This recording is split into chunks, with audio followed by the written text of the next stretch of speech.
Hi friends, யாரெல்லாம் மகளை என் மருமகளை சீரியலை அதிகமாக பார்க்குறீங்களோ என்னோட சேனலுக்கு மறக்காமல் சப்போர்ட் பண்ணி ஆதரவு தெரிவிங்க. இந்த வார சீரியல் எபிசோட்ஸ்லாம் எந்த மாதிரி இருந்துச்சுன்னு பார்ப்போமா? அபிராமி நாச்சியார் வீட்டுக்கு பொதுமக்கள் எல்லாரும் வராங்க. வந்து என்ன கேட்குறாங்கன்னா, அம்மனுக்கு திருக்கல்யாணம் பண்ணணும், அது உங்கள் தலைமையில் தான் நடக்கும் வருஷம் வருஷம், அதனால் இப்போவும் பண்ணலாம் அப்படின்னு முடிவில் இருக்கோம் அப்படின்னு சொல்கிறாங்க. உடனே அபிராமி நாச்சியாரும் சரி அப்படின்னு சொல்லுவாங்க. உங்கள் விருப்பப்படியே பண்ணுங்க அப்படின்னு சொல்லுவாங்க. அதற்கான தேதியையும் சொல்லிடுவாங்க. என்ன தேதினா கார்த்திகை 15ஆம் தேதியே திருக்கல்யாணம் வச்சுக்கலாம் அப்படின்னு சொல்லுவாங்க. அதற்கு அபிராமி நாச்சியாரும் சரின்னு சொல்லிடுவாங்க. இந்த சமயத்தில் தான் துளசியோட அம்மா என்ன பண்ணுவாங்கன்னா, கோயிலுக்கு போவாங்க. கோயிலுக்கு போய் சாமி கும்பிட்டு அந்த இடத்துல ஒரு சித்தரை பார்ப்பாங்க. சித்தரை பார்த்துட்டு தன்னோட மகளோட ஜாதகத்தை காமிப்போம் அப்படின்னு சொல்லிட்டு காமிப்பாங்க. ஜாதகத்தை கொடுத்தனுமே அந்த சித்தர்கிட்ட போய் சொல்லுவாங்க அவங்க அம்மா, என்னோட மகள் கல்யாணம் ஆகி கொஞ்ச நேரத்திலேயே விதவை ஆக்கிட்டா, என்னோட பொண்ணுக்கு மறுத்தாளி ஏறுமா அப்படின்னு சொல்லி கேட்குறாங்க. உடனே அந்த சித்தர் பார்க்குறாரு, ஜாதகத்தை ஃபுல்லாக பார்த்து என்ன சொல்கிறாருன்னா, உங்கள் மக பெரிய இடத்துக்கு தான் வாக்கப்பட்டு போவா, இதுதான் அவளோட தலையெழுத்தில் இருக்குது, அது மட்டும் இல்லாமல் நல்லபடியாக வாழுவா அப்படின்னு சொல்லுவாங்க. கண்டிப்பாக உங்கள் மகளுக்கு 2வது கல்யாணம் நடக்கும், அதுவும் கார்த்திகை 15ஆம் தேதி தான் நடக்கும்னு சொல்லியிருப்பாங்க. இந்த 2வது கல்யாணம் தான் நிலச்சி நிற்கும் அப்படின்னு சொல்லுவாங்க. கேட்ட துளசியோட அம்மாவுக்கு கொஞ்சம் சந்தோஷமாக இருக்கும். திரும்ப வீட்டுக்கு போயிடறாங்க. அபிராமி நாச்சியார் வீட்டுக்கு அம்மன் திருக்கல்யாணம் நடக்கணும்னு சொல்லி பேச வந்தவங்ககிட்ட எல்லார்கிட்டையும் என்ன சொல்லுவாங்கன்னா, அபிராமி நாச்சியார் இனி அடுத்த நாச்சியார் என்னோட மருமகள் தான் சொல்லிட்டு அறிவிப்பாங்க. அதையும் அவங்க ஏற்றுக்குருவாங்க. அது மட்டும் இல்லாமல் அபிராமி நாச்சியார் சொல்லுவாங்க, எனக்கு கொடுக்குற மரியாதையை என் மருமகளுக்கும் கொடுங்க அப்படின்னு சொல்லவும், அதுபடியே நடக்கட்டும் அப்படின்னு சொல்லிடுவாங்க. அதே நேரத்தில் அபிராமி நாச்சியார் சொல்லுவாங்க, நான் தங்கத்தில் தாலி செஞ்சு அம்மனுக்கு நான் கொடுக்குறேன் அப்படின்னு சொல்லுவாங்க.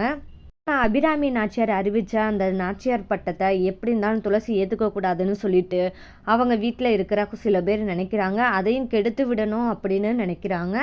அதுக்கும் திட்டம் போடுறாங்க. எல்லாருமே எதிர்பார்த்த மாதிரி கோவில் திருவிழாவும் ஆரம்பிச்சிருச்சு.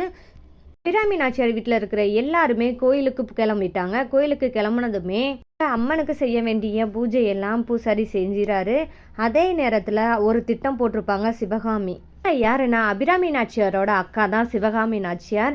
இந்த சிவகாமி நாச்சியார் என்ன திட்டம் போட்டிருப்பாங்கன்னா, இந்த திருவிழா நேரத்தில் பவானியை வச்சு தாலி கட்ட வச்சிடணும் அப்படின்னு சொல்லிட்டு திட்டம் போடுறாங்க. அதுக்கேற்ற மாதிரியே பவானி என்ன பண்ணுறான்னா, ஐயரோட பொண்ணை கடத்தி வச்சுக்கிறான். கடத்தி வச்சுக்கிட்டு ஐயர்கிட்ட ஒரு தீர்த்தத்தை கொடுக்குறான். அந்த தீர்த்தத்தில் விஷமும் இருக்குது. விஷம் கலந்த தீர்த்தத்தை அபிராமி நாச்சியாருக்கு கொடுக்கணும்னு சொல்லிட்டு பவானி சொல்லியிருப்பான். ஏன்னா பூசாரி மகளை இவன் கடத்தி வச்சிருக்கனால பூசாரி என்ன செஞ்சிருவானா, அபிராமி நாச்சியாருக்கு அந்த விஷம் கலந்த தீர்த்தத்தையும் கொடுத்துருவாரு. இந்த திட்டத்தை ஏற்கனவே போட்டு வச்சுருப்பாங்க. சிவகாமி நாச்சியாரும் அந்த பவானியும் சேர்ந்து தான் பண்ணியிருப்பாங்க. அதன் பிறகு அபிராமி நாச்சியார் ஏற்கனவே கோயிலுக்கு போயிருந்தாங்க. அவங்க வீட்டில் எல்லாருமே போயிருக்காங்கன்னு சொல்லியிருந்தேன். அதே மாதிரி கோயிலுக்கு போனதுக்கப்புறம் பூசாரி என்ன சொல்லுவார்னா, நாச்சியார் பட்டம் கொடுக்கணுமா அப்படின்னு சொல்லவும் அபிராமி நாச்சியார் சொல்லுவாங்க, என்னோட நாச்சியார் பட்டத்தை என் மருமகளான துளசிக்கு அபிராமி நாச்சியார் பட்டத்துக்கு பதிலாக துளசி நாச்சியாருக்கு கொடுங்கன்னு சொல்கிறாங்க. துளசி நாச்சியாரும் அந்த பட்டத்தை மகிழ்ச்சியாக ஏற்றுக்கொள்கிறாங்க. இதை பார்த்து அபிராமி நாச்சியாருக்கு ரொம்பவே சந்தோஷப்படுறாங்க. இந்த நேரத்தில் தான் ஐயர் என்ன பண்ணிடுறாருன்னா, விஷங்கள் அந்த தீர்த்தத்தை யாருக்கு கொடுத்துருவாங்கன்னா அபிராமி நாச்சியாருக்கு கொடுத்துருவாரு. இந்த சமயத்தில் தான் பூசாரியோட மகளை மீட்டு கொண்டு வந்துடுவார் சின்ன தம்பி. அப்போது அந்த பூசாரியோட பொண்ணு என்ன சொல்லுவாங்கன்னா, விஷங்கலந்த தீர்த்தத்துக்கு அபிராமி நாச்சியாருக்கு கொடுக்கணும்னு சொல்லி எங்கள் அப்பாட்ட கொடுத்துருக்காங்க, உடனே போய் காப்பாற்றுங்க அப்படின்னு சொல்லி அந்த பொண்ணு சொல்லிடுவா. உடனே சின்ன தம்பியும் போய் கிளம்புவாங்க. கிளம்பி போகிறதுக்குள்ளேயுமே எல்லாமே முடிஞ்சிருக்கும். அதன் பிறகு பவானி என்ன செய்வான்னா, துளசி கழுத்தில் தாலி கட்ட வந்துடுவான். வந்த இடத்துல துளசி வேணாம் சொன்னாலும் தாலி கட்ட முற்படுவான். அதை தடுத்துருவான் சின்ன தம்பி.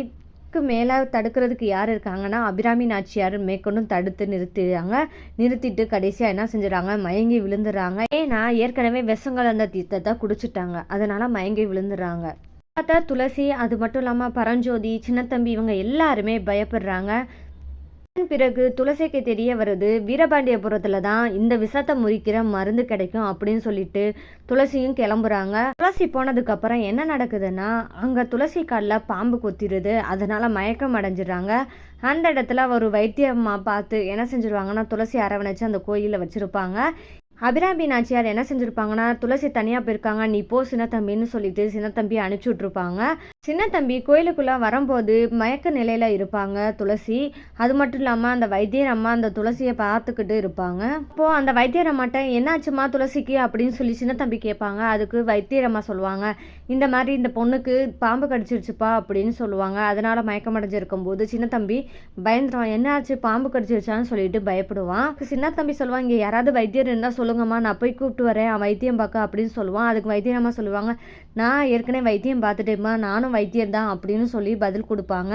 இந்த சமயத்தில் தான் ஒரு நிகழ்வு நடக்குது. என்னன்னா அந்த கோயிலுக்குள்ள விதவை பெண்ணும் கன்னி பொண்ணும் உள்ளே வரக்கூடாதுன்றது சட்டமாக, அதனால அங்கே யார் வந்தாலும் கொன்றுவாங்க அப்படின்னு சொல்லிட்டு அந்த அம்மா சொல்கிறாங்க. அந்த சமயத்தில் ஊரில் இருக்கிற எல்லாருமே உள்ளே வராங்க. ஏன்னா அங்கே வீரபாண்டியபுரத்தில் இருக்கிற ஒருத்தர்கிட்ட துளசி என்ன செஞ்சிருப்பான்னா மூலிகை பற்றி கேட்டதும் இல்லாமல் தன்னை பற்றியும் சொல்லியிருப்பா. இதை கேட்ட அந்த ஒருத்தர் என்ன செய்வார்னா அங்கே ஊரில் இருக்கிற எல்லாருக்கிட்டையும் சொல்லிடுவான். சொல்லி ஊரில் இருக்கிற எல்லாரையும் கோயிலுக்குள்ளே கூப்பிட்டு வந்துட்டு இருப்பாங்க. வந்துட்டு இருக்க சமயத்தில் அந்த பாட்டி பார்த்துருவாங்க. அந்த வைத்தியரம்மா என்ன சொல்லிடுவாங்கன்னா சின்ன தம்பிக்கிட்ட, நீ தயவு செஞ்சு இந்த பொண்ணை எப்படி இருந்தாலும் காப்பாற்றணும்னா நீ தாலி கட்டியே ஆகணும் அப்படின்னு சொல்லிட்டு பயமுறுத்துவாங்க. இல்லைன்னா அந்த பொண்ணை உயிரோட பார்க்க முடியாதுன்னு சொல்லிட்டு மிரட்டுறாங்க. உடனே சின்ன தம்பி என்ன செய்யறதுன்னு தெரியாமல் யோசிச்சுக்கிட்டு இருப்பான்.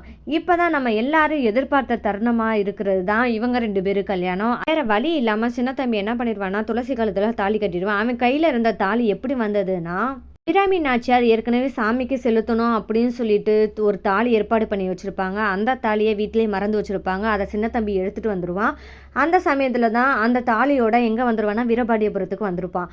அதனால தான் அவன் கையில் இந்த தாலி இருக்குது. இதை வச்சு தான் துளசி கழுத்தில் கல்யாணம் பண்ணிக்கிடுவான். அதன் பிறகு சின்ன தம்பியும் துளசியும் என்ன செஞ்சுடுவாங்கன்னா மூலிகையை வாங்கிக்கிட்டு எங்கே போவாங்கன்னா கோயிலுக்கு போவாங்க. அபிராமி நாச்சியாரை காப்பாற்ற, அபிராமி நாச்சியாரை காப்பாற்றவும் செஞ்சுருவாங்க. உடனே அபிராமி நாச்சியாரும் எழுந்திருப்பாங்க.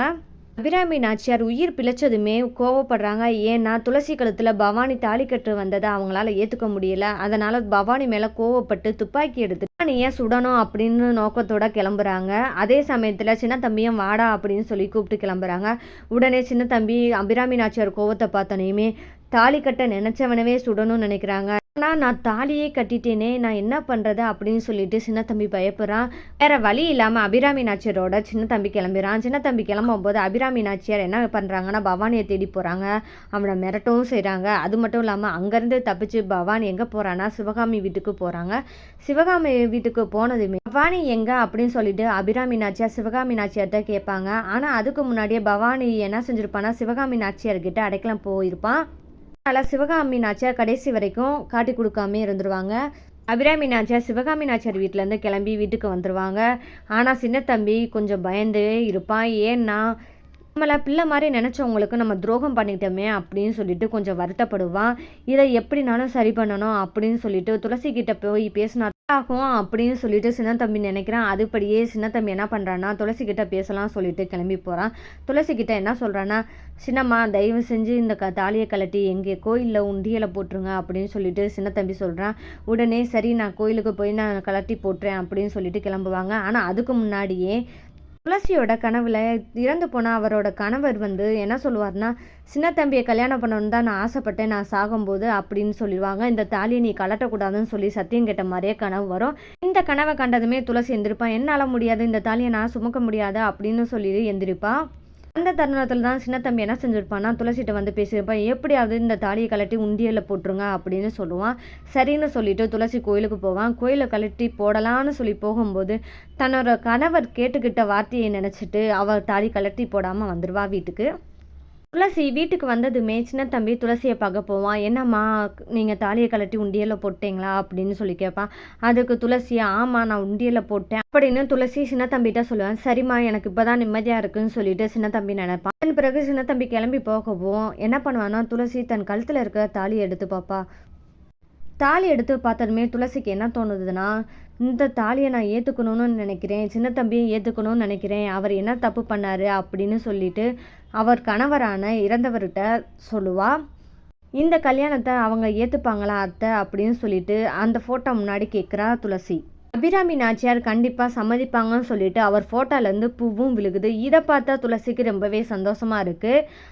சின்ன தம்பியை ஏற்றுக்கிட்ட துளசி என்ன பண்ணுவாங்கன்னா, எப்படி இருந்தாலும் சின்ன தம்பி மனசாக மாற்றணும் அப்படின்னு சொல்லிட்டு முயற்சி பண்ணுவாங்க. இனி வர எபிசோட்ஸில் இந்த மாதிரி தான் இருக்க போது.